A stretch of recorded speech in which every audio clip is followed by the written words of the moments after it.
La salle d'audience était lourde de tension. Malcolm était assis à la table de l'accusé, son avocat à ses côtés, prêt pour l'audience. De l'autre côté de la salle, son ex-femme était assise avec son avocat, une expression suffisante sur le visage, comme si elle était déjà certaine de l'issue. La juge, une femme d'un certain âge à l'allure pragmatique, ajusta ses lunettes, puis jeta un coup d'œil au dossier devant elle. Avec un léger raclement de gorge, elle s'adressa à la salle. Nous sommes ici aujourd'hui pour examiner le manquement de M. Malcolm Everett à ses obligations alimentaires. La juge commença d'une voix ferme et autoritaire. Monsieur Everett, pouvez-vous m'expliquer pourquoi vous n'avez pas rempli vos obligations financières? Malcolm serra les poings, sa frustration étant évidente. Sa voix, bien que maîtrisée, portait une pointe de colère. Votre honneur, j'essaie de voir mon fils depuis 3 mois, mais ma femme a bloqué mes efforts à plusieurs reprises. Je comprends mon obligation de verser une pension alimentaire et je suis tout à fait disposé à le faire. Mais j'ai aussi le droit d'entretenir une relation avec mon enfant. Le regard du juge se porta sur l'ex-épouse de Malcolm, qui resta impassible, les bras croisés, la tête légèrement inclinée. Elle ne parla pas, mais son avocat intervint rapidement pour la défendre. Votre honneur, si vous me le permettez, dit l'avocat, calme mais sur la défensive.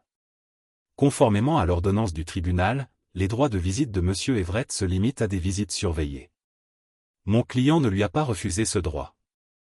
Cependant, M. Everett n'a pas suivi les procédures établies pour organiser ces visites, comme le stipulait le tribunal. Il ne s'agit pas d'un refus, mais plutôt d'un manquement aux directives établies. La juge, sans ciller, reporta son regard sur Malcolm, puis sur l'avocate de sa femme, avant de rajuster ses lunettes. Il était clair que cette audience nécessiterait plus qu'une simple résolution. L'avocate de Malcolm, une femme élégante et confiante, s'est levée pour s'adresser au tribunal avec assurance et sang-froid. Elle s'est exprimée clairement, sa voix empreinte d'autorité.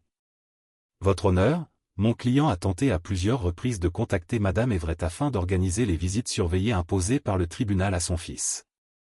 Il a envoyé de nombreux courriels demandant une réponse, mais n'a reçu aucune réponse.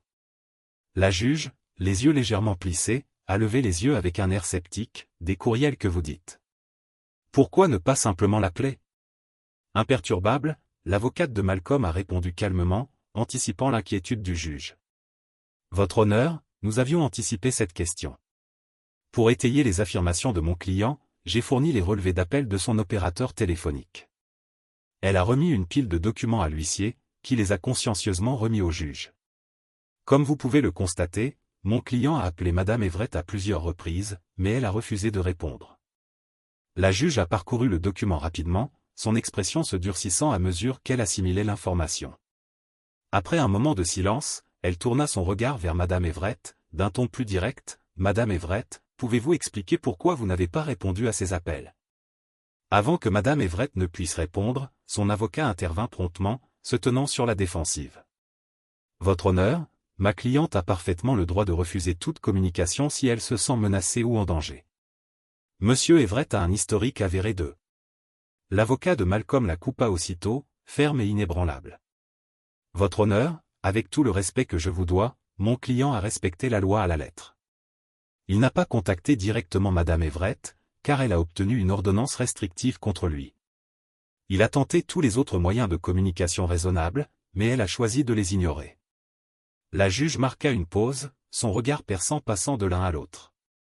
La tension dans la salle s'exacerba à mesure qu'il devenait évident que cette affaire nécessiterait plus que de simples procédures judiciaires. La juge haussa les sourcils de surprise. Une ordonnance restrictive, répéta-t-elle d'un ton empreint d'incrédulité. Elle jeta un coup d'œil à Madame Everett, son regard perçant exigeant une réponse. Est-ce vrai? Madame Everett s'agita nerveusement sur son siège, visiblement mal à l'aise sous l'examen minutieux du juge. Elle évita le contact visuel, le regard fixé sur la table devant elle. Son avocate, toujours aussi calme, acquiesça d'un signe de tête. Oui, votre honneur, l'ordonnance restrictive a été accordée il y a plusieurs mois. La juge laissa échapper un soupir de frustration, se frottant les tempes en assimilant l'information. Elle reporta son regard sur Malcolm d'une voix ferme mais assurée. Monsieur Everett, je comprends votre frustration, mais il n'en demeure pas moins que vous n'avez pas rempli vos obligations alimentaires envers votre enfant. Malgré les difficultés de visite, vous êtes légalement tenu de subvenir aux besoins de votre enfant. La patience de Malcolm, déjà à bout de souffle, finit par craquer. Il se leva brusquement, sa chaise raclant le sol tandis qu'il élevait la voix, ses paroles résonnant dans la salle d'audience. « Votre honneur, comment puis-je savoir si mon fils est vivant et en bonne santé? Ma femme me le cache, refuse de le voir, refuse de répondre à mes appels et à mes courriels, et maintenant elle se cache derrière une ordonnance restrictive. Comment peut-on m'obliger à payer pour un enfant dont je ne sais même pas s'il est en bonne santé? Je suis prêt à le soutenir, mais seulement si je sais qu'il est en sécurité et bien soigné. » Un silence gêné s'installa dans la salle, le poids de ses paroles flottant dans l'air. L'expression de la juge devint sombre lorsqu'elle le regarda, son ton beaucoup plus sérieux. « Monsieur Everett, c'est une accusation très grave. Insinuez-vous que votre femme néglige ou fait du mal à votre enfant? » La question résonna dans le silence de la salle d'audience, laissant derrière elle une atmosphère tendue. Malcolm se tenait droit, les yeux écarquillés, avec un mélange de désespoir et de détermination, tandis que le malaise de Madame Everett semblait se faire plus évident. La tension entre eux était palpable. Alors que le juge s'apprêtait à aborder la gravité de la situation, Malcolm le regarda fixement, les yeux fixes mais emplis d'une profonde angoisse. Sa voix, bien que calme, portait une pointe de désespoir.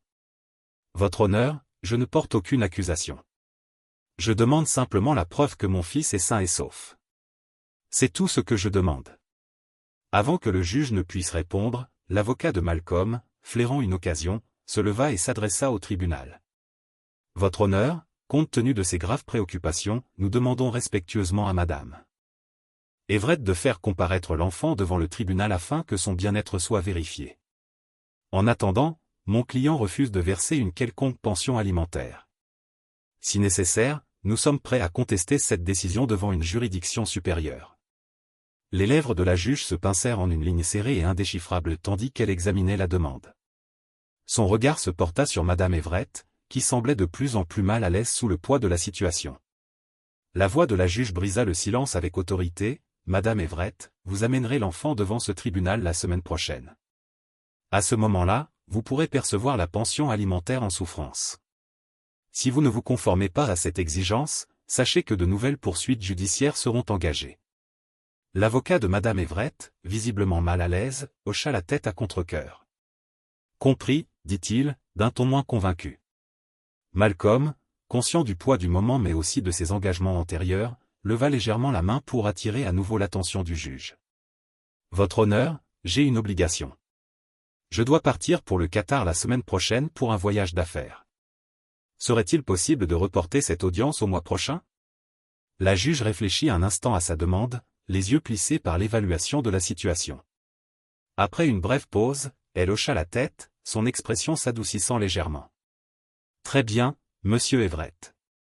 Cette affaire sera ajournée au mois prochain.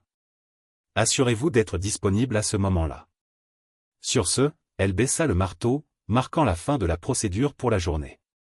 La salle vibrait sous l'effet d'une tension croissante, chaque partie sachant que les enjeux venaient de monter. L'avocat de Malcolm lui lança un bref regard encourageant, tandis que celui de Madame Everett semblait déjà se préparer à la prochaine étape du combat. Alors que les portes du tribunal commençaient à se fermer, Malcolm se tourna vers son avocat. Son expression se durcit de détermination, « Je n'abandonne pas. Je veux juste voir mon fils. C'est tout ce qui m'importe. » Son avocat, remarquant l'étincelle dans son regard, posa une main ferme et rassurante sur son épaule. « Nous allons nous battre, Malcolm, un pas à la fois. Nous veillerons à ce que ta voix soit entendue. » Malcolm hocha la tête, le poids de la situation toujours lourd sur ses épaules, mais désormais atténué par la promesse de soutien. Il savait que la route serait difficile, mais avec son avocat à ses côtés, il ressentait un regain de détermination. La bataille n'était pas encore terminée. 3 jours après le départ de Malcolm pour le Qatar, une tragédie effrayante et impensable se déroulait. La nouvelle tomba à une vitesse alarmante, son fils, Chris, avait été enlevé alors qu'il était en sécurité chez lui. La nuit était lourde de silence, de ce genre qui rendait chaque craquement de la maison plus fort qu'il ne le devrait. Madame Everett était couchée depuis longtemps. Le léger bourdonnement de la maison était le seul bruit dans l'air. Mais dehors, un silence différent planait, calculé, délibéré. Les hommes masqués se déplaçaient comme des ombres se fondant harmonieusement dans l'obscurité. Aucun mot n'était échangé, juste le bruit des bottes sur le gravier. Alors qu'ils avançaient vers la maison, ils savaient exactement où ils allaient. Ils l'avaient déjà fait. La maison, apparemment sécurisée, n'était qu'un obstacle temporaire. Avec la précision d'un exercice bien rodé, les hommes atteignirent la porte de derrière. L'un d'eux sortit un petit outil et manipula rapidement la serrure d'une main experte. La porte s'ouvrit sans bruit. À l'intérieur, le seul signe de vie était une faible lumière jaillissant de sous la porte de la chambre de Chris. Les hommes n'hésitèrent pas. Ils s'engagèrent dans le couloir, prenant soin d'éviter le plancher grinçant, leur présence étant invisible pour quiconque dans la maison. Alors qu'ils atteignaient la porte de Chris, l'un d'eux tourna la poignée d'un geste fluide. Elle s'ouvrit facilement. Le sommeil paisible des garçons, sans méfiance. L'air dans la pièce était lourd, le calme avant la tempête. En un éclair, les hommes bondirent. Ils saisirent le garçon avec une force impitoyable, étouffant son cri de surprise. Avec des mains gantées, son corps se raidit. Mais il n'y avait aucune place pour la résistance. L'obscurité les enveloppa tandis qu'ils soulevaient Chris de son lit et le portaient vers la porte de derrière. « Ne crie pas » siffla l'un des hommes, d'une voix basse et froide, un avertissement. Les cris étouffés de Chris étaient à peine audibles tandis qu'il le poussait dans le couloir.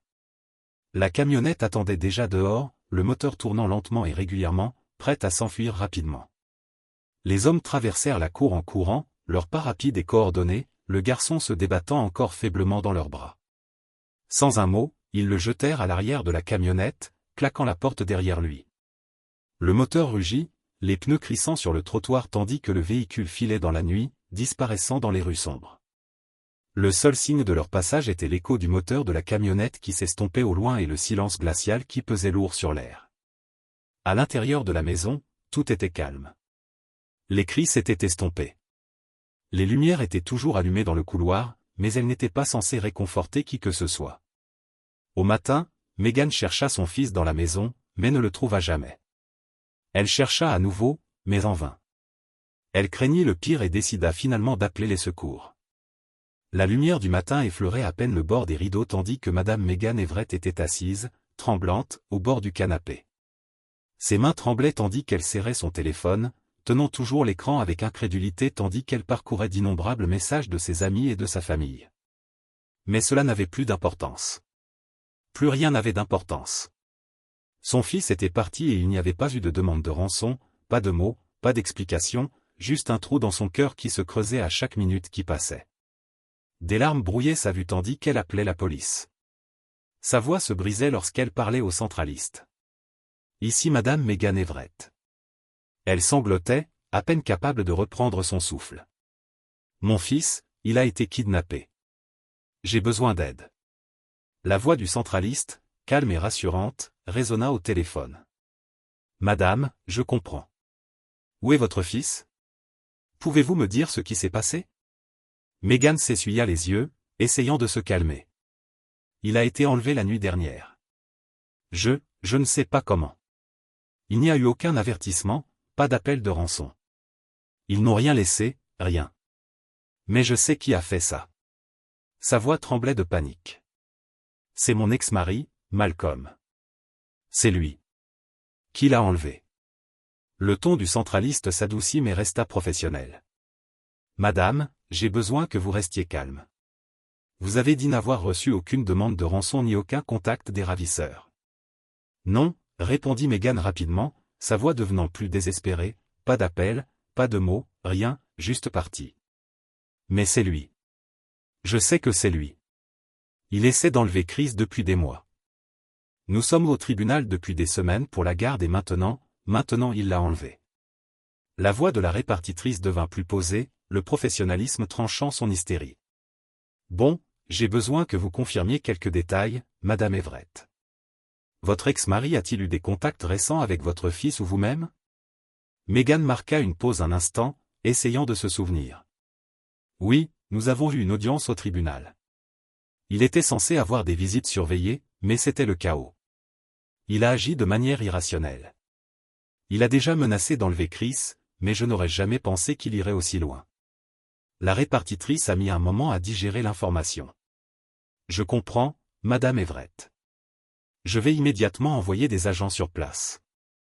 Nous allons prendre un rapport, mais je veux que vous restiez où vous êtes. Ne quittez pas la maison. Nous allons commencer l'enquête immédiatement.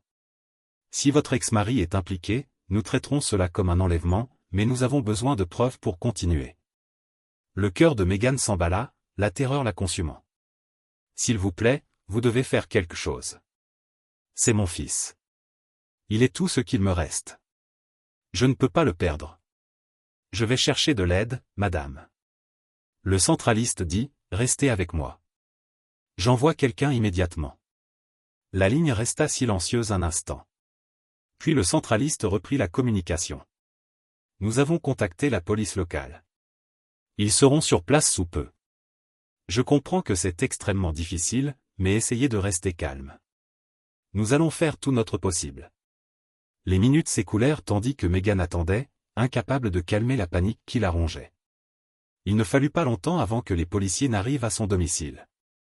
Elle les conduisit à l'intérieur, encore tremblante, et leur expliqua à nouveau la situation, bien que sa voix fût à peine plus haute qu'un murmure. Monsieur Everett est responsable, insista-t-elle, les yeux écarquillés, avec cette conviction qui naît seulement de la peur la plus profonde. Il est le seul à vouloir me faire du mal comme ça. Il est en colère et instable, et je sais qu'il prépare quelque chose. Il a toujours voulu m'enlever Chris. Les policiers échangèrent un regard incertain, mais ils notèrent chacun de ces mots. Ils demandèrent des détails sur les actions récentes de Malcolm et où il se trouvait, mais sans preuve matérielle ni demande de rançon, ils n'avaient pas grand-chose à faire. Nous allons devoir confirmer l'emplacement de Monsieur Everett et vérifier s'il existe des preuves suggérant son implication. L'un des policiers dit d'une voix ferme mais sérieuse, tant que nous n'aurons pas pu vérifier les détails, nous ne pouvons procéder à aucune arrestation sur la seule base de votre accusation. Nous vous tiendrons au courant, mais vous devez être patient. Le cœur de Meghan se serra. On aurait dit qu'il ne la croyait pas. La peur la tenaillait tandis qu'elle répétait d'un ton presque suppliant, « S'il vous plaît, c'est lui. Vous devez le retrouver avant qu'il ne soit trop tard. » L'officier hocha la tête, « Nous ferons tout notre possible, Madame Everett. Mais pour l'instant, nous devons traiter cette affaire avec prudence. Nous commencerons par suivre toutes les pistes et contacterons Monsieur Everett dès que possible. Ne quittez pas la ville. Restez disponible pour un interrogatoire plus approfondi. » Alors que les officiers partaient, Meghan restait figée dans son salon, l'esprit en ébullition. L'absence de demande de rançon ne faisait qu'approfondir le mystère de la disparition de son fils.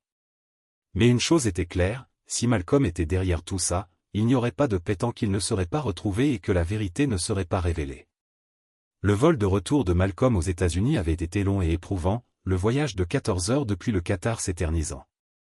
Il avait essayé de se distraire avec son travail, son esprit revenant constamment au procès dans son pays et aux frustrations croissantes avec son ex-femme.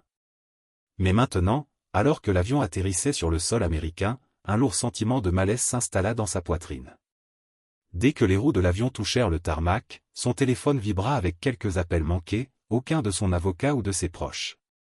Il fronça les sourcils, se demandant pourquoi il n'avait pas eu de nouvelles. La passerelle s'ouvrit et les passagers commencèrent à descendre de l'avion, mais Malcolm avait l'impression de marcher dans le brouillard. Son estomac se tordit tandis qu'il se dirigeait vers le terminal, son pouce accélérant. À la porte d'embarquement, il ne fut pas accueilli par la routine habituelle des agents de sécurité, mais par deux agents de l'aéroport en uniforme qui s'avancèrent dès qu'il approcha de la zone douanière. Leur visage était indéchiffrable, mais la tension était immédiate. « Monsieur Everett ?» demanda l'un d'eux. D'un ton ferme, Malcolm se figea, l'esprit à toute vitesse. « Oui » répondit-il d'une voix tremblante, mais il ne pouvait se débarrasser de la peur grandissante qui lui remontait le dos. « Nous avons besoin que vous veniez avec nous » dit l'agent. « Vous êtes détenu. Veuillez nous suivre. » Son cœur fit un bond. Que se passe-t-il? Je n'ai rien fait de mal. Les mots semblaient creux lorsqu'ils quittèrent ses lèvres. Les policiers échangèrent un regard avant que l'un d'eux ne reprenne la parole, à voix basse, « Vous êtes détenu pour interrogatoire concernant l'enlèvement de votre fils, Chris Everett. » Malcolm sembla perdre le contrôle de sa vie, le souffle coupé. « Qu'est-ce que... » Il ne put terminer sa phrase. L'accusation lui arracha tout l'air de la poitrine. « C'est une erreur. Je reviens d'un voyage d'affaires. Mon fils, s'il vous plaît, suivez-nous, Monsieur Everett, » l'interrompit le policier, le coupant alors qu'il commençait à le guider vers une zone sécurisée. La confusion et l'incrédulité dans le regard de Malcolm ne firent qu'accroître les soupçons qui l'entouraient. Il fut conduit en salle de détention où ses effets personnels furent fouillés et son passeport confisqué. Les policiers ne voulurent lui parler que pour confirmer son identité et ses droits. Il ne put que rester assis là, le monde autour de lui tourbillonnant dans ses pensées, confus et frénétique. Peu de temps après son transport au commissariat, son avocate, Nadia, avait été informée de son arrestation. Mais à son arrivée, Malcolm avait déjà été inculpé et les charges retenues contre lui avaient été retenues. Enlèvement. Les mots résonnaient à ses oreilles, chaque syllabe était comme une claque. Son ex-femme, Megan, avait déposé plainte, l'accusant d'avoir orchestré l'enlèvement de leur fils, une accusation fondée sur sa seule parole. Et pourtant, cela avait suffi pour que les autorités agissent rapidement. « Malcolm, il faut qu'on parle », dit Nadia en entrant enfin dans la pièce stérile et lugubre où il était assis, les mains menottées à la chaise. « J'ai été briefé, mais il faut se préparer. Il vous accuse d'enlèvement. » Sa gorge se serra en la regardant, toujours incapable de comprendre la situation. « C'est ridicule. J'ai été au Qatar. Comment ai-je pu l'enlever d'ici ?» Nadia avait l'air sombre.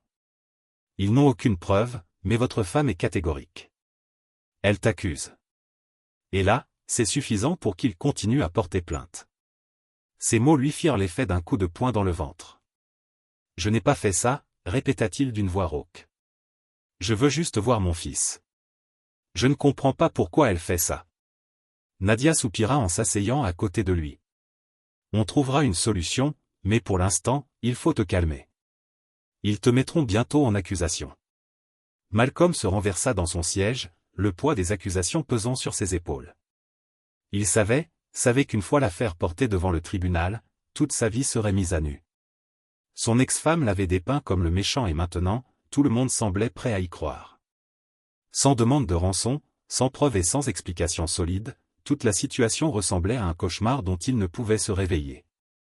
La tension était palpable dans la salle d'audience, le poids de l'accusation pesant lourdement sur l'air. La juge, une femme réputée pour son esprit vif et son autorité inébranlable, se pencha en avant, son regard perçant fixé sur Malcolm.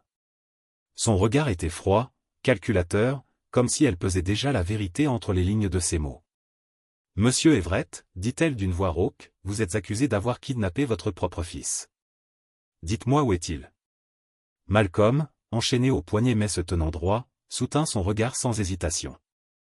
Les lourdes chaînes tintèrent tandis qu'il bougeait, mais sa voix résonna avec fermeté, sa frustration masquée par une apparence calme. « Votre honneur, je suis au Qatar depuis une semaine.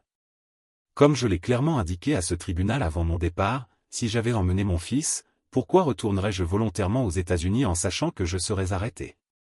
Cette accusation est absurde et sans fondement. » Le visage de la juge resta impassible, mais une lueur de doute passa dans ses yeux tandis qu'elle se penchait en avant pour l'examiner. « Avez-vous des preuves pour étayer cette affirmation selon laquelle vous étiez hors du pays, quelque chose qui puisse confirmer votre localisation ?» L'avocate de Malcolm, Nadia, se tenait là, avec une confiance tranquille, son attitude froide et contrôlée, comme toujours. Elle ajusta ses lunettes avant de parler, sa voix tranchant le murmure de la salle d'audience comme une lame de rasoir. « Votre honneur, nous avons soumis des preuves concrètes prouvant l'itinéraire de voyage de Monsieur Everett. Nous avons des dossiers de vol, des réservations d'hôtels au Qatar et des photos et vidéos horodatées d'une conférence de travail à laquelle mon client a assisté à l'étranger. Ce ne sont pas de simples affirmations. Ce sont des faits irréfutables. » Elle fit un geste vers l'huissier, qui tendit un épais dossier de preuves au juge. Le juge l'accepta d'un hochement de tête sévère, feuilletant les documents avec une attention particulière. La salle d'audience retint son souffle tandis qu'elle examinait les documents, chaque élément de preuve étant une petite pièce du puzzle. Le regard de la juge se reporta sur Malcolm, son expression impénétrable, tandis qu'elle rendait les documents à l'huissier sans un mot. Le silence dans la pièce était pesant, comme si même les murs retenaient leur souffle. Malcolm sentait le poids du regard de la juge, une bataille silencieuse se déroulant derrière ses yeux d'acier. Il savait que les preuves étaient solides, mais la façon dont la juge avait examiné les documents, la brève pause avant de les lui rendre, laissait planer un malaise persistant. Elle n'avait encore rien exclu, ce qui le mettait mal à l'aise. Le procureur remua sur son siège, les yeux plissés, prêt à répliquer. Mais la juge parlait déjà, d'une voix calme, quoique légèrement acérée. Très bien, monsieur Everett, vous avez vos preuves, mais cela ne répond toujours pas à la question la plus urgente, où est votre fils? La juge hocha lentement la tête, sans quitter des yeux les documents. Ceci prouve que votre client était au Qatar, reconnut-elle avec une pointe de reconnaissance réticente, mais cela n'explique pas où se trouve actuellement son fils. La voix de Malcolm résonna dans la salle d'audience, ferme mais remplie d'une urgence discrète. Votre honneur, je l'ai déjà dit et je le répète, je crains pour la sécurité de mon fils. Il y a 3 mois, j'ai informé ce tribunal que ma femme m'avait refusé l'accès à lui. Elle a refusé de répondre à mes appels, de me laisser le voir et est même allée jusqu'à dire à l'école qu'il était trop malade pour venir. Pourtant, elle n'a jamais donné de détails précis sur son état. Aujourd'hui, après avoir été sommé de le présenter au tribunal, mon fils a disparu. Ce n'est pas une coïncidence, c'est une constante.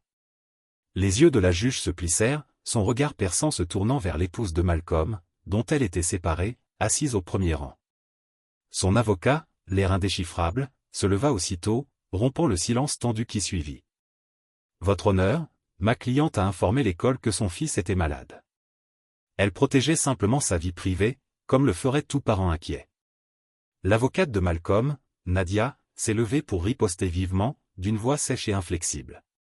Votre honneur, si protéger la vie privée est une chose, dissimuler des informations cruciales sur le bien-être d'un enfant en est une autre. Nous avons ici des documents officiels de l'école confirmant que Madame Everett les a bien informés de la maladie de son fils, mais a refusé de fournir tout document médical ou autre détail. Il ne s'agit pas d'une mère simplement soucieuse de la vie privée de son enfant.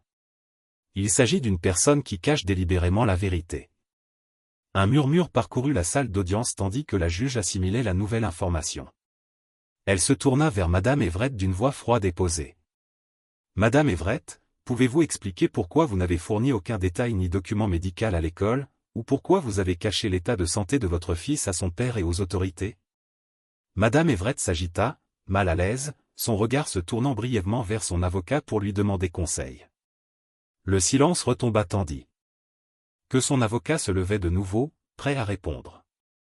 Mais le regard perçant de la juge resta fixé sur elle, attendant une explication.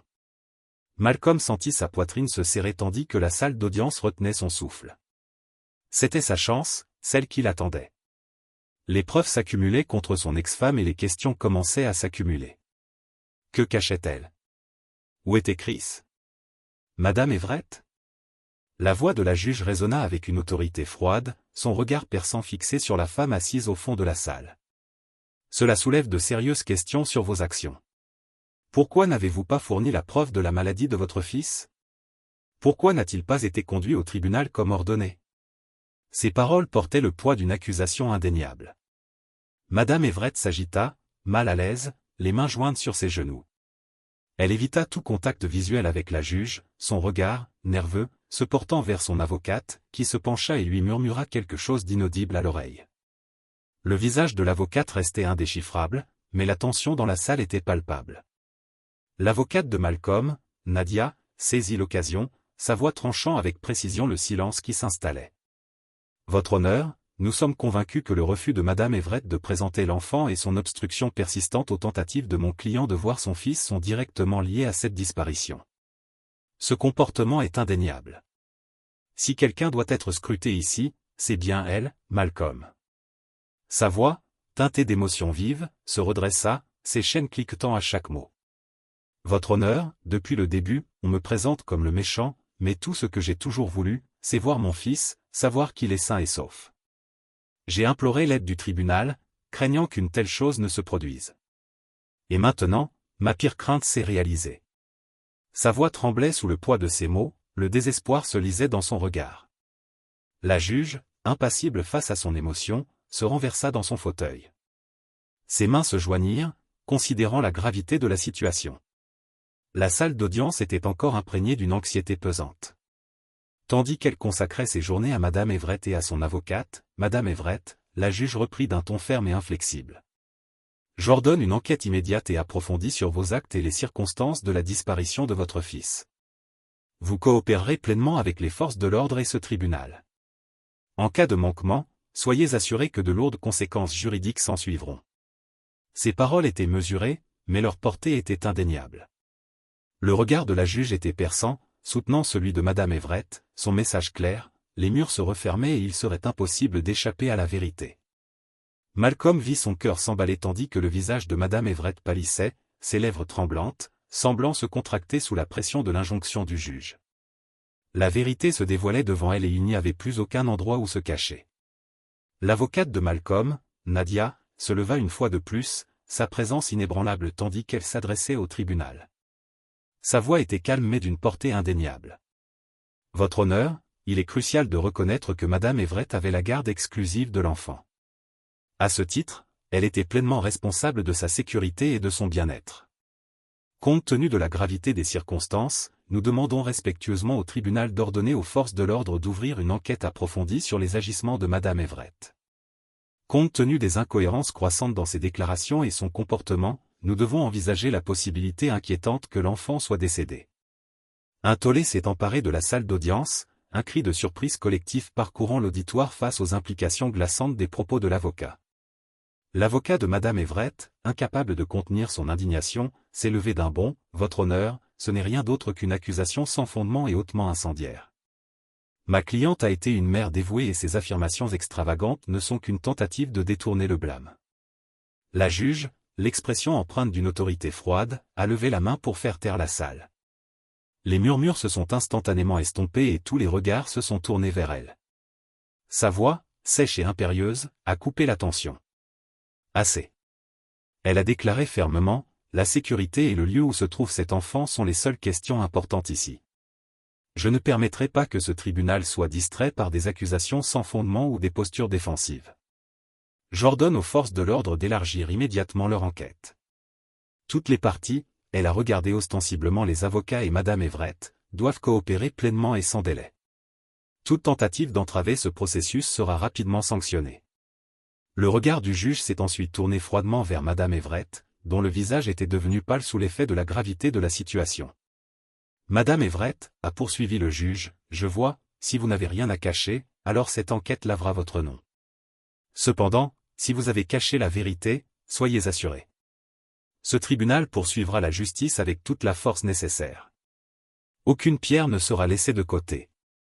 La tension était toujours palpable dans la salle.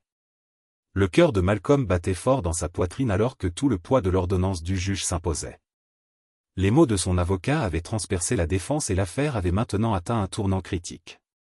Le visage de Madame Everett, une fois confiant et composé, a maintenant trahi un soupçon de peur, craignant que la vérité qu'elle ait cachée pendant si longtemps ne soit bientôt révélée. Nadia rose une fois de plus, son expression sérieuse alors qu'elle s'adressait au juge avec condamnation. « Votre honneur, il y a un détail crucial qui a été ignoré, qui met en lumière les circonstances entourant cette affaire.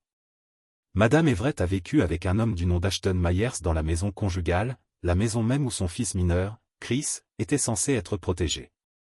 La salle d'audience était silencieuse alors que les paroles de Nadia étaient suspendues dans les airs. Ce n'est pas simplement une question de moralité personnelle. Votre honneur. Madame Everett a violé la loi en amenant un homme dans la maison où réside son enfant, quelque chose que aucun parent responsable ne devrait faire, surtout lorsqu'il a la garde exclusive. Chris, son fils, a été exposé à un environnement inapproprié et potentiellement nocif, ce qui soulève de sérieuses inquiétudes quant à sa capacité à protéger son bien-être. La voix de Nadia est devenue plus ferme alors qu'elle continuait. Nous pensons que la disparition de Chris est directement liée à l'affaire entre Madame Everett et Ashton Myers. Cette affaire, associée au secret entourant l'implication d'Ashton dans sa vie, le rend d'autant plus suspect. Nous ne pouvons pas ignorer la possibilité que la disparition d'Ashton Myers et la fuite soudaine de Chris soient liées. Elle s'arrêta, laissant ses paroles s'installer dans la salle d'audience, avant de continuer son ton inflexible. Votre honneur, je demande que ce tribunal ordonne immédiatement aux forces de l'ordre à enquêter davantage sur le rôle d'Ashton Myers dans cette affaire. Nous avons des raisons de croire que son implication avec Madame Everett a peut-être joué un rôle dans l'enlèvement ou la disparition de Chris. Nous ne suggérons pas de culpabilité directe, mais le calendrier des événements et les circonstances entourant les disparitions des deux hommes justifient une enquête approfondie. La déclaration de Nadia a rencontré des murmures du public et même l'avocat de Madame Everett a déplacé inconfortablement à son siège. Le regard du juge a devenu froid alors qu'elle absorbait le poids de l'accusation. Enfin, elle s'est adressée à Madame Everett. Madame Everett, vous devez expliquer la nature de votre relation avec Ashton Myers et pourquoi il était chez vous en présence de votre fils. De plus, vous coopérerez pleinement avec les forces de l'ordre dans leur enquête sur votre implication dans cette affaire. Le non-respect entraînera une action en justice supplémentaire. Nadia, avec une expression solennelle, s'est approchée du banc du juge et a remis une enveloppe scellée. Elle s'est adressée au tribunal, sa voix inébranlable, « Votre honneur, nous avons des preuves qui contestent directement les affirmations de Madame Everett d'être une mère responsable. Je vous présente une série d'images et de vidéos qui montrent que Madame Everett se livrant à des actes intimes avec Ashton Myers dans son arrière-cour et dans la piscine de la maison conjugale où réside son fils mineur, Chris. » Les yeux du juge s'écarquillèrent alors qu'elle examinait le matériel, son expression durcissant à chaque moment qui passe. La pièce était mortellement silencieuse. Tout le monde qui regarde les images et les vidéos a peint une image indéniable et dérangeante. Après ce qui ressemblait à une éternité, le juge a fixé les preuves avec un regard de snaffé pointu maintenant fixé sur Megan Everett. Sa fureur palpable, Madame Everett. Elle a commencé sa voix froide et bouillonnant de colère. Ces images et vidéos révèlent un mépris complet pour la sécurité et le bien-être de votre fils. Non seulement vous avez amené un homme chez vous, où votre enfant doit être protégé, mais vous l'avez également exposé à ce comportement, ce qui est à la fois inapproprié et irresponsable. Le visage de Megan rougit, ses mains tremblantes, alors qu'elle était assise gelée sur son siège. Son avocat, visiblement inconfortable, a essayé de parler le juge le faisant taire avec une vague de sa main. Vous avez enfreint la loi, Madame Everett. Le juge a poursuivi sa voix qui s'élevait avec autorité. Non seulement vous avez mis en danger votre fils en lui permettant de voir un tel comportement, mais vous avez également agi avec un mépris flagrant pour ses besoins émotionnels et psychologiques. Vous avez violé toutes les normes de responsabilité parentale. La salle d'audience était toujours alors que les mots du juge coulaient. Megan s'atterrise, évitant le regard sévère du juge. Vos actions sont non seulement moralement répréhensibles, mais elles reflètent également un modèle d'irresponsabilité qui ne peut être ignoré. Le juge a déclaré, « Cette cour ne tolérera pas un tel comportement. Je commande une enquête complète sur vos actions et si vous avez mis en danger votre enfant de quelque manière que ce soit, les conséquences seront graves. » L'avocat de Megan a tenté d'intervenir, mais le juge a levé la main, le coupant. « J'en ai assez entendu. L'enquête sur la disparition de votre fils comprendra désormais un examen plus approfondi de vos actions, et je ne permettrai pas que cette affaire soit rejetée comme autre chose qu'une affaire sérieuse. » Avec ces derniers mots, le juge s'est levé, signalant la fin de l'audience pour la journée, laissant la salle d'audience lourde du poids de son jugement. Le regard du juge s'attarda sur Malcolm avant de se tourner vers son avocat. « Votre demande est accordée. La police privilégiera cette enquête et fournira des mises à jour régulières au tribunal. Quant à vous, Monsieur Everett, vous êtes libre d'y aller pour le moment, en attendant tout développement supplémentaire. Mais qu'il soit clair, si les preuves font surface vous reliant à cette affaire de quelque manière que ce soit, les conséquences seront rapides et sévères. » Malcolm, son expression a enseigné avec le poids de la situation, a acquiescé solennellement. « Merci, votre honneur. Je veux juste que mon fils soit trouvé et en sécurité. » Le juge lui a donné un regard net et illisible avant de faire tomber son marteau avec une fissure retentissante. La cour est ajournée. La finalité de ces mots résonnait dans la pièce à mesure que la tension s'épaississait. Même si les gens ont commencé à monter et à sortir de la salle d'audience, la gravité de la situation semblait pendre dans les airs, ne laissant aucune place à un soulagement. La procédure avait pris un virage effrayant, qui ne façonnerait pas seulement le sort de Chris mais aussi de toutes les personnes impliquées dans l'affaire. 2 jours après la confrontation animée de la salle d'audience, la police est arrivée à la maison de banlieue de Madame Everett, leur présence troublant le quartier calme. Les chuchotements ont percuté les rangées de maisons en tant qu'officiers, leurs visages sombres et déterminés à partir de voitures non marquées. Avec un mandat de perquisition en main, ils ont commencé à parcourir systématiquement la propriété. Le soleil pendait bas dans la Tesquie, jetant de longues ombres sur les pelouses soigneusement entretenues, un contraste frappant avec la découverte sombre qui attendait. Alors que les policiers se déplaçaient dans la cour, un froid semblait s'installer sur la scène. Ils ont soigneusement examiné la terre et il n'a pas fallu longtemps à un officier pour remarquer quelque chose à sa place, une parcelle de terre qui semblait anormalement dérangée. Leur instinct s'est affûté et, avec une précision pratiquée, ils ont commencé à creuser. La pelle gratte contre la saleté, chaque poussée de la lame plus profonde que la précédente. Les heures passaient, le ciel s'assombrit tandis que la fouille continuait, le silence brisé uniquement par le rythme constant de la pelle frappant la terre. Ensuite, avec une éraflure finale et décisive, la pelle a frappé quelque chose de dur. Les policiers ont échangé des regards tendus avant que l'un d'eux ne se penche, ses mains gantées tremblant légèrement et tire un sac lourd et noirci.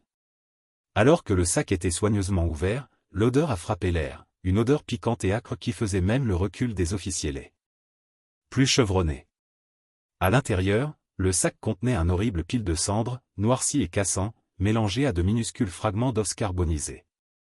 La réalisation s'est installée comme un poids au creux de l'estomac de chaque officier. Les restes déterrés étaient indubitables. Le détective principal, une silhouette stoïque avec des années d'expérience, a fait un signe de tête sombre aux policiers debout à proximité. Ils ont échangé des regards, leurs expressions froides et illisibles, avant de se déplacer rapidement.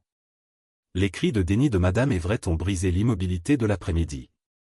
Alors qu'elle était placée en garde à vue, ses paroles, désespérées et brisées, ont fait écho dans la rue, mais personne n'a osé interférer. « Je n'ai rien fait. Vous vous êtes trompé. Je jure que je ne l'ai pas fait. » Sa voix craqua alors qu'elle se débattait, sa protestation se noya par le silence des spectateurs. Le détective s'avança, son regard stable alors que les policiers la menottaient et la conduisaient vers la voiture de patrouille en attente. Le quartier regardait immobile que la femme, une fois considérée comme une mère prise dans une situation désespérée, était maintenant une prisonnière de ses propres choix. À l'intérieur du sac, les experts médico-légaux ont travaillé avec une précision silencieuse. Leurs yeux se durcissent avec le poids de ce qu'ils allaient découvrir. Lorsque les résultats sont arrivés, ils étaient aussi accablants qu'ils étaient horribles. Les fragments à l'intérieur du sac appartenaient à un enfant de plus de 6 ans, environ 3 pieds de haut. Les os avaient été brûlés si complètement réduits en cendres, qu'il n'y avait plus de chair à analyser. Aucun ADN n'a pu être récupéré. Pourtant, la taille et la composition des os étaient indubitables. Un enfant avait péri dans ces flammes. L'équipe médico-légale a échangé de sinistres regards. Les preuves physiques avaient été effacées, mais les implications étaient claires. Chris Everett, le jeune garçon qui avait disparu depuis si longtemps, était presque certainement la victime. Mais l'horreur ne s'est pas terminée là. Sans corps pour confirmer définitivement son identité, l'affaire était devenue un réseau complexe de preuves circonstancielles, chaque fil conduisant à des conclusions plus sombres. Ce soir-là, l'affaire a pris un autre tour tragique. La police de la ville a reçu un pourboire. Ashton Myers, l'ovérade de Madame Everett a été repéré dans une partie délabrée de la ville. Son comportement était erratique et il semblait qu'il tentait de fuir. Une chasse à l'homme était en cours et les policiers étaient en alerte. L'observation s'est rapidement transformée en poursuite. Myers, désormais pleinement conscient que les murs se fermaient autour de lui, a claqué le pied sur l'accélérateur, se cachant dans les rues à des vitesses dangereuses. Sa voiture a fait une embardée violemment à travers la circulation, manquant de peu d'autres véhicules. Le cri de pneus remplissant l'air, une poursuite à grande vitesse a éclaté des sirènes en gémissement au loin. Alors que la voiture de Myers volait à travers les feux rouges et ignorait toutes les règles de la route, les rues de la ville sont devenues floues. Myers tissant et sortant de la circulation, du désespoir dans ses yeux, de la sueur se glissant le front alors qu'il regardait nerveusement dans le rétroviseur. Mais sa panique a été de courte durée. La voiture de Myers a perdu sa traction alors qu'il tentait de naviguer dans un virage vif. Les pneus ont crié de protestation avant que la voiture ne se déroge violemment. Dans un instant horrible, le véhicule s'est inspiré de la lane en sens inverse dans un semi-camion massif.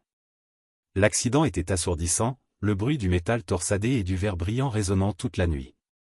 L'impact a été si énergique que la voiture a été immédiatement engloutie dans les flammes, la chaleur intense visible à partir de blocs.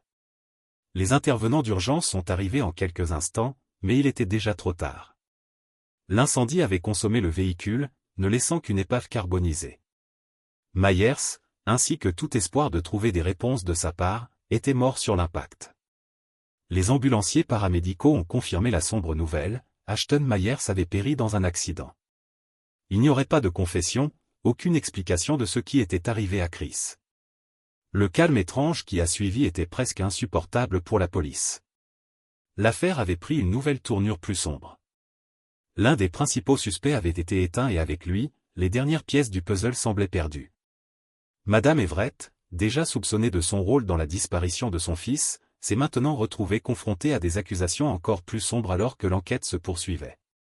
La mort de son amant ajouterait du carburant au feu déjà croissant des questions, mais la vérité est restée verrouillée, cachée sous un linceul de mort et de destruction.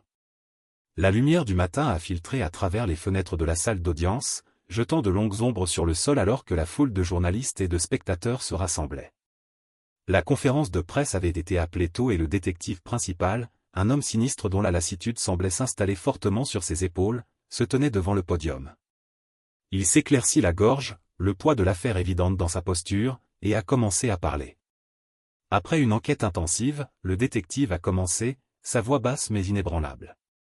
Nous avons des preuves solides pour suggérer que Madame Everett, avec son petit ami, Ashton Myers, a été impliquée dans la mort de son enfant disparu, Chris Everett. Les preuves récupérées de la résidence de Madame Everett indiquent une tentative délibérée de détruire les restes et de cacher le crime. Bien que la confirmation de l'ADN soit indisponible en raison de l'état sévère des restes, les preuves physiques récupérées sont cohérentes avec un enfant de la taille et de l'âge du garçon manquant. Les mots suspendus allaient épais avec implication. Un murmure calme s'est répandu dans la foule alors que les journalistes griffaient furieusement, essayant de capturer tous les détails. Le détective s'arrêta brièvement avant de continuer, ses yeux se rétrécissant alors qu'il s'adressait à la pièce une fois de plus. À ce stade, nous sommes convaincus que l'enquête révélera plus de détails concernant l'étendue de l'implication de Madame Everett et Monsieur Myers dans les événements tragiques menant à la mort de l'enfant. Nous continuerons de poursuivre la justice pour la victime et tiendrons responsables des responsables de ce crime inimaginable. Alors que le détective terminait la pièce, la sombre réalité de la situation s'installe sur tous ceux qui sont présents. La conférence de presse s'est terminée brusquement et la foule a commencé à se disperser, mais la tension dans l'air a persisté. Quelques heures plus tard, Madame Everett a été conduite dans la salle d'audience, ses mains enchaînées sous elle. La femme autrefois fière qui s'était assise confortablement dans sa maison conjugale était maintenant fragile, son visage, pâle et dessiné. Elle a gardé son regard baissé, évitant le contact visuel avec quiconque dans la pièce. Mais sa voix quand elle a fait un coup de feu avec défi. « Je suis innocente », a-t-elle déclaré, sa voix se craque alors qu'elle se battait pour garder les larmes à distance. « Je n'ai pas blessé mon fils, je l'aimais. C'est une erreur. » Son avocat se tenait à ses côtés, offrant un sourire de rassurance serré à la galerie, mais il n'y avait pas d'échappement au poids lourd des charges contre elle. L'atmosphère de la salle d'audience était épaisse de tension.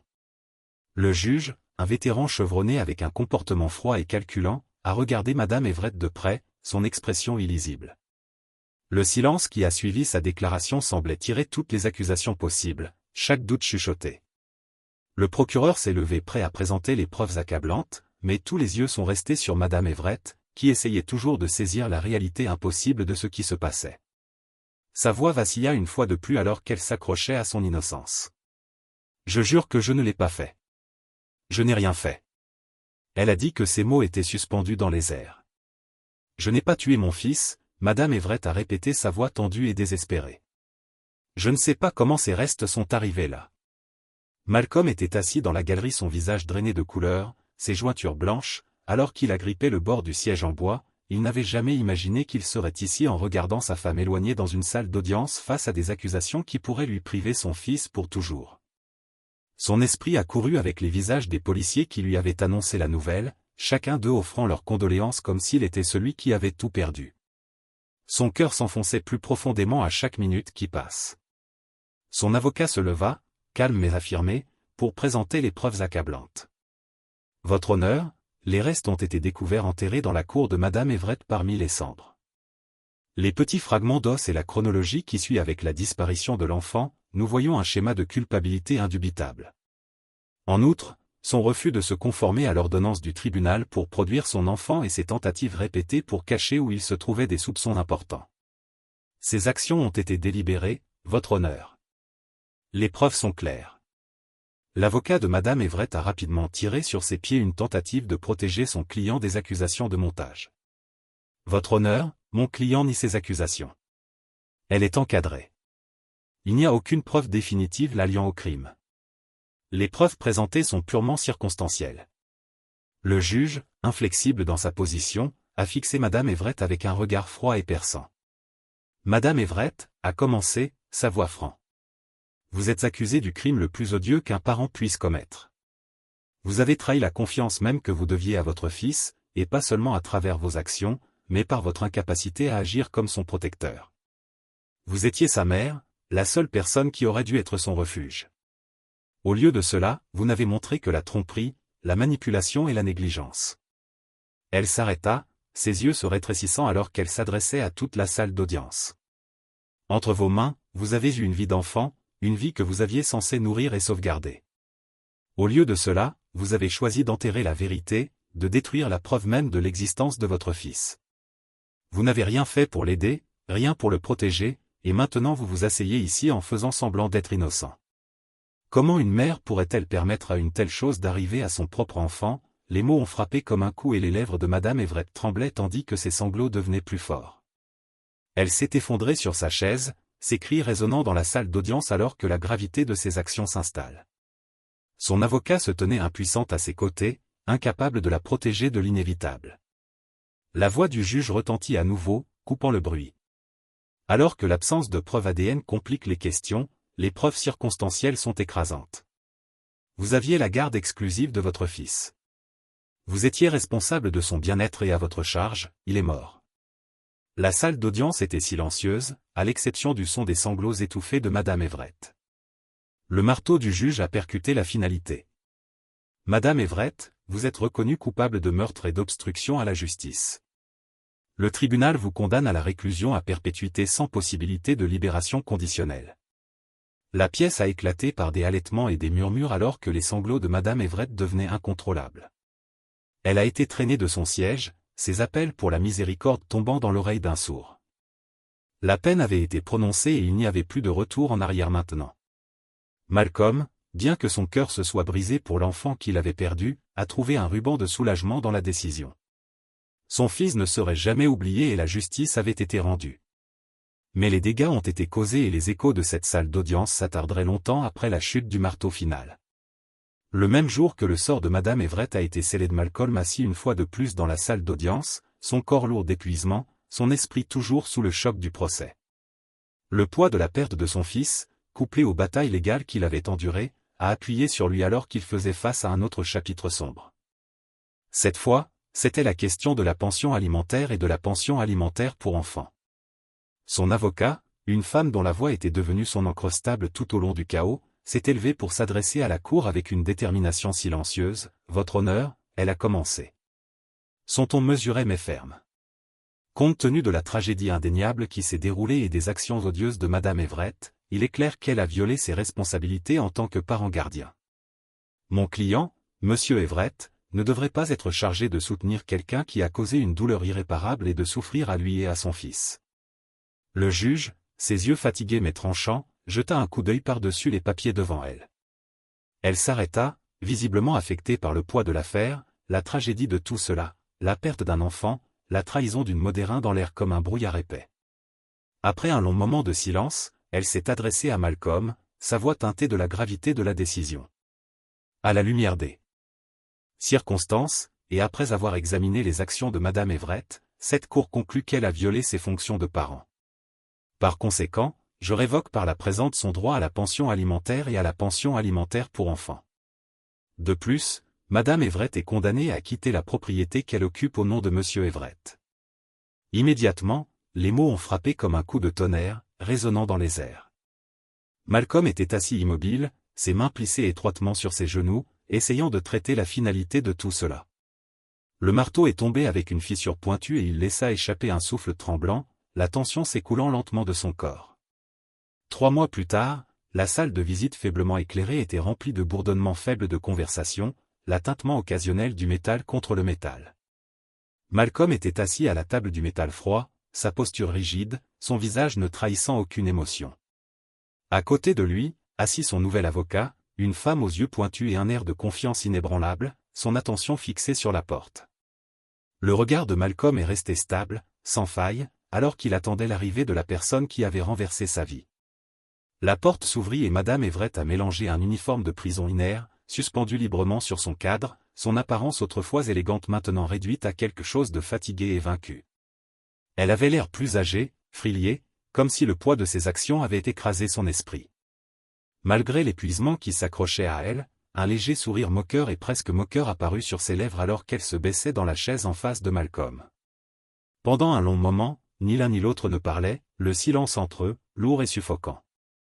Enfin, elle a brisé l'immobilité, sa voix tendue mais a devancé de défi. « Comment va mon fils ?» Malcolm n'a pas tressailli. Il est resté assis, son expression illisible, ses yeux fixés sur elle.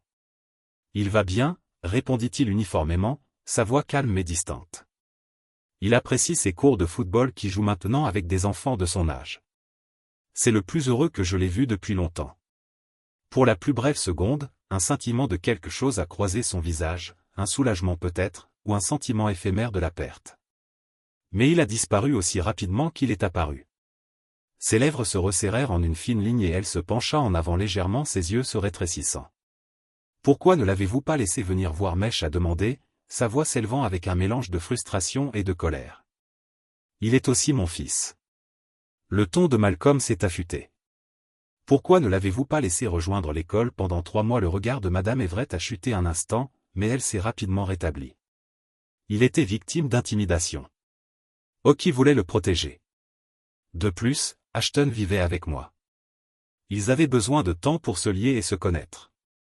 L'avocat de Malcolm leva un sourcil, son expression de l'incrédulité. « Il est temps de se lier ?» Elle a répété, son ton dégoulinant de scepticisme. La voix de Madame Everett vacilla, mais elle a continué. « Cela n'a pas fonctionné, tout le fils de droite ne l'aimait pas. Et Ashton ? Il ne se souciait pas du lien, il voulait juste avoir des relations sexuelles avec moi et profiter de mon argent. Comment avez-vous réussi tout cela ?» Malcolm se pencha légèrement en avant, sa voix calme mais lassée d'une menace tranquille. « Eh bien, mon cher ami ici a fait les plans. Il voulait en fait une manière différente, mais j'ai insisté pour que vous deviez souffrir de la même manière que vous m'avez fait souffrir. » Il s'arrêta un instant, laissant le poids de ses mots s'enfuir avant de continuer. « Je me suis assuré que j'étais au Qatar. Cela m'a donné un alibi. Vous vous souvenez de Gabriel à droite, celui qui était le fils d'un gangster. C'est lui qui s'est assuré que Chris était ramassé, envoyé de l'autre côté de la frontière au Mexique. Logan, je veux dire Chris. Il est monté à bord d'un vol vers le Qatar. Il est avec ses grands-parents maintenant. » Le visage de Megan se tord de choc et d'incrédulité. « What? No, non, vous ne l'avez pas fait. » Les lèvres de Malcolm se recroquevillent dans un sourire froid et calculant. « Oh, mais je l'ai fait. » Et les cendres ? C'était un chimpanzé mort. Nous avons obtenu le corps d'un propriétaire qui l'avait comme animal de compagnie. Votre femme de chambre, Laura, m'a donné des mises à jour quand vous étiez à la maison et quand vous ne l'avez pas fait, cela a facilité la venue de 2 gars de vanter les cendres. Il se pencha en arrière sur sa chaise, ses yeux froids et sans clin d'œil. Votre jouet, Ashton. Je voulais vraiment qu'il soit mort. Cela m'a coûté 100 000. J'ai payé le shérif et lui ai dit exactement ce que je voulais. Tu sais qu'il a refusé. Mais alors Gabriel l'a appelé, lui a posé une question simple, une veste en or ou en métal complet. C'est un homme intelligent, c'est ce qui est nécessaire. Il s'est assuré que tout était en place. Les yeux de Megan s'étendent, son visage pâlit alors qu'elle absorbait toute l'étendue des paroles de Malcolm. L'incrédulité de son expression s'est tordue en pure horreur. « Qu'est-ce que tu disons ?» balbutia, sa voix tremblante. Malcolm se pencha légèrement, son ton dégoulinant de satisfaction froide. « Oh, ça va mieux, Megan. Le shérif. Il a fait la paperasse, s'est assuré que vous seriez le seul à prendre la chute. Et le médecin qui a témoigné a payé 20 grands pour dire exactement ce qui était nécessaire. Chaque lambeau de preuve disparu, détruite. Personne ne rouvre cette affaire, Megan, pas maintenant, pas. » Il s'assit sur sa chaise, les bras pliés, son regard inébranlable. « C'est comme ça que tout s'est passé, Megan. Tout s'est mis en place. » Son souffle s'accélère alors que la panique et la rage tourbillonnaient en elle. « Vous avez tué Ashton. Vous l'avez tué. » Le rire de Malcolm était sec, presque se moquant. « Kildee ne l'a pas tué, je me suis juste assuré que les choses se produisent comme ils étaient censés le faire. Vous n'avez aucune idée de la profondeur que cela va, Megan, mais maintenant il ne reste plus rien pour l'arrêter, rien à annuler ce qui a été fait. » La voix de Megan était brute, un mélange de fureur et de terreur. « Toi, monstre. Vous avez tout ruiné. Tu as pris mon fils et maintenant Ashton, tu as tout pris de moi. L'expression de Malcolm s'est endurcie, mais sa voix est restée étrangement calme. Vous avez fait vos choix, Meghan.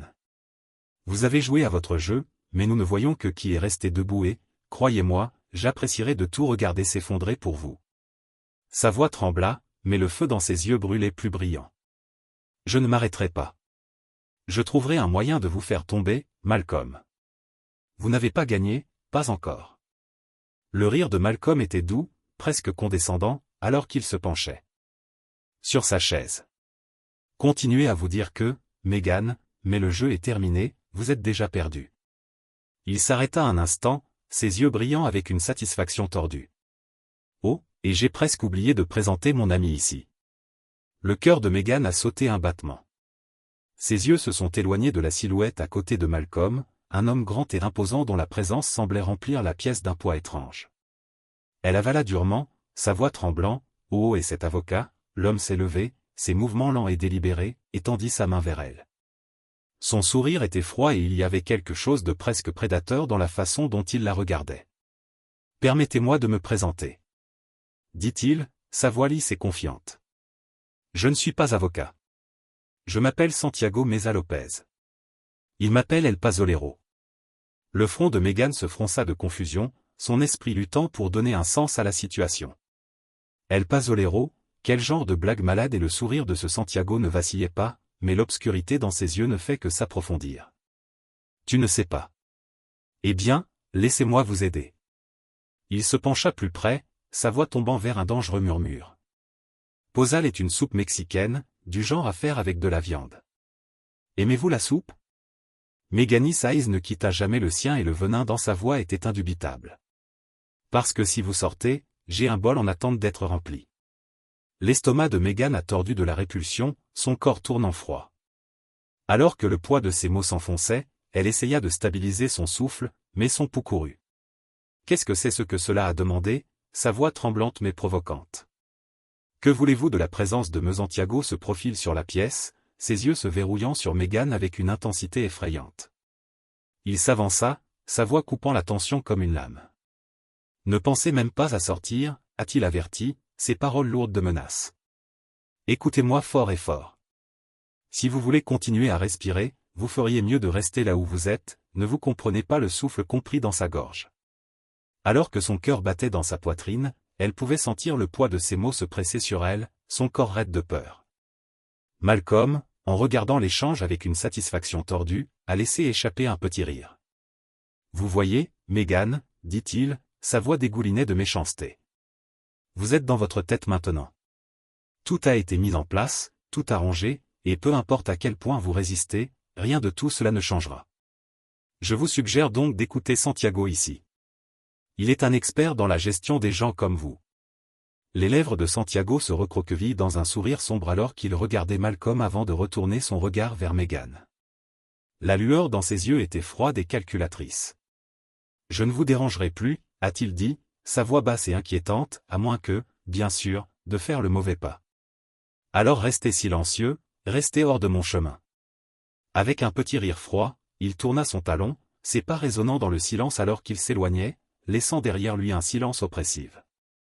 Le sourire narquois de Malcolm s'est approfondi, mais il n'y avait plus d'humour, seulement quelque chose de plus sombre, plus sinistre. Il se pencha près de Meghan. Sa voix, un murmure qui semblait s'infiltrer dans ses os même. Si vous pensez que vous avez toujours un contrôle sur cette situation, vous vous trompez. Il a dit ces mots bouillonnants avec du venin. Votre fils Ashton. L'affaire est terminée maintenant et je vous suggère de vous réconcilier avec cela, car, peu importe combien vous vous battez, cela ne fera pas de différence. Il se leva sa chaise en grattant le sol, avec une finalité qui a envoyé un froid dans la colonne vertébrale de Meghan. Maintenant, suivez mon conseil, Meghan. Il a dit sa voix basse, mais en coupe dans la pièce avec une précision mortelle, faites comme on vous dit, ou soyez prêts à finir comme soupe, et croyez-moi, les chiens ne se soucient pas de qui vous êtes. Les mots étaient suspendus dans l'air comme une condamnation à mort et, pendant un moment, Meghan ne pouvait que le regarder, figé par le poids de ce qu'il avait dit. Il y avait des nombres moyens. Chers auditeurs, veuillez partager vos réflexions dans la section des commentaires ci-dessous, et n'oubliez pas d'aimer, de partager et de vous abonner.